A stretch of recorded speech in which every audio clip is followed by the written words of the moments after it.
Hello, this is Dr. Dave Maslach talking to you about reciprocity.com. The E is written with a 3, and in this particular video, I want to talk about whether it matters to get an MBA or research master's for a PhD, and thinking about what kind of master's degree that you should be considering if you want to get a PhD in the long run. So if you don't know, I'm a professor of innovation strategy and entrepreneurship. I created this platform, the Reciprocity platform, to give back as much as I possibly can and to make my giving kind of grow as much as I can. And one of the things that I have is if people ask questions, what I get them to do, or I'm going to answer this particular question. It was a question that was answered or that was asked by Big Topic TV. And they asked me whether it makes a difference whether they get a MBA or a research master. So the only thing I have one caveat when I answer questions going forward.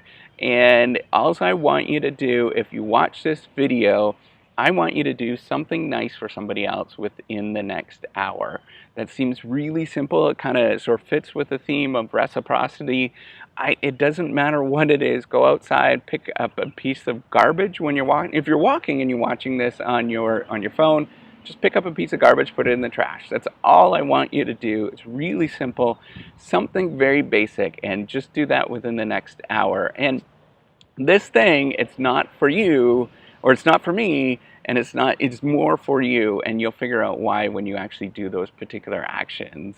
You're going to gain some benefits from that. All right, so doing an MBA versus a research master's, yes, it matters quite a bit in terms of what's going to happen to you. But what's more important is there's other things that you should consider when you are pursuing your master's, right? So a couple of things that people are actually going to look at if they're going to evaluate your application is the first thing is the prestige of the MBA. So if we recognize what the MBA or where it's from, you're going to gain a value from that. You're going to gain some extra sort of brownie points from that particular thing, right? So you're going to gain something extra, some extra cookies. I don't know what it is, but really it's just because we recognize it, right? So if you go to University of Michigan, for example, we know what that's about and what that sort of what that symbolizes, right? That there is a certain amount of rigor that's there,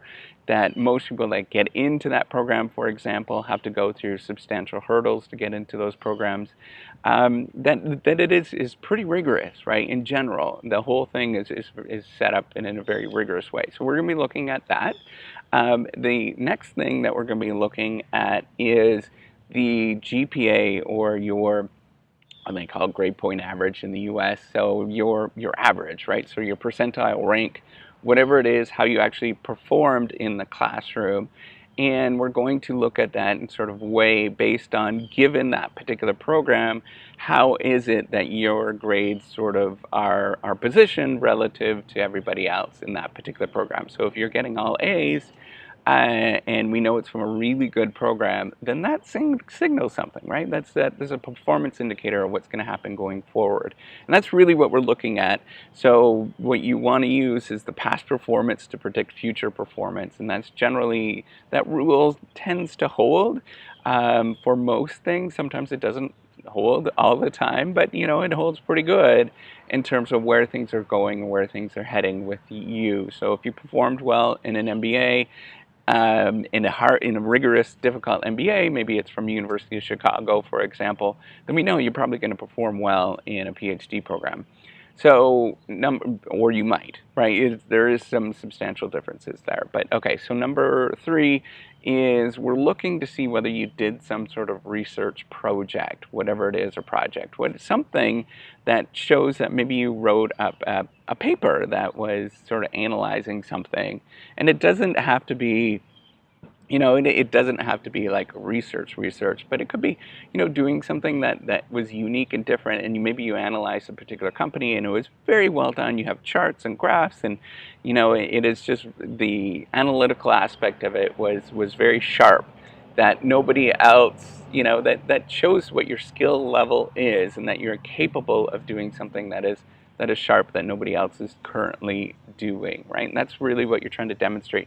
We know that it's not going to be at the PhD level, and it never is. It's hard to get to that level, so that's going to take you an extra couple, maybe 2 or 3 more years by the time you actually get to a PhD level sort of paper with working with you. So we know that that's the case, but just know that we'll sort of base on, we'll look at that piece of work to see how your writing is, like if it actually makes sense. For example, you'd be surprised whether you're doing sort of analytical stuff and you're actually taking it seriously. Whether it is you and your own voice, right? Like stuff like that is really important in terms of us determining where you're going to go. And the last thing that I think is important as well is we do look at the letters of recommendation, or the letters of who's actually recommending you to us. So if you did go to the University of Chicago and we know one of the professors there, or if you went to the University of Pennsylvania, for example, we know one of the professors there, then if they write a letter of recommendation to come see us or to go to our school, then we are going to take it extremely seriously, particularly if those professors are talented themselves, because we know what it takes, they know what it takes, and they're recommending them to you, and so we should take it seriously, right? Like, and automatically we should take it seriously. So if you're at a school and there's somebody that's doing great research, then get to know them if you want to do a PhD. It matters substantially. I've seen this hundreds of times where this kind of stuff matters. So highly recommend it. Look for people that are very research active and that might have an international presence, and try to get to know them and do some work for them, whatever it is, something simple, and then that's going to benefit you tremendously going forward. That's how people end up getting into the best universities, best PhD programs, is generally through the letters of recommendations, as well as, the prestige, obviously, and the GPA, but the letters of recommendations play a substantial role going forward, and people are not going to recommend. So here's the thing: people that are talented are not going to recommend other people that are not talented to somebody else. They're going to be very hesitant to do that. So if you have that letter of recommendation, it goes a long way. All right, so hopefully that answers your question, Big Topic TV. What I want you to do now for the next hour, just go do one thing nice. That's it. Doesn't matter. Call somebody up, say hello that you haven't talked to in a while, apologize to somebody that you were a complete jerk to in the last little bit. Whatever it is, just do something nice.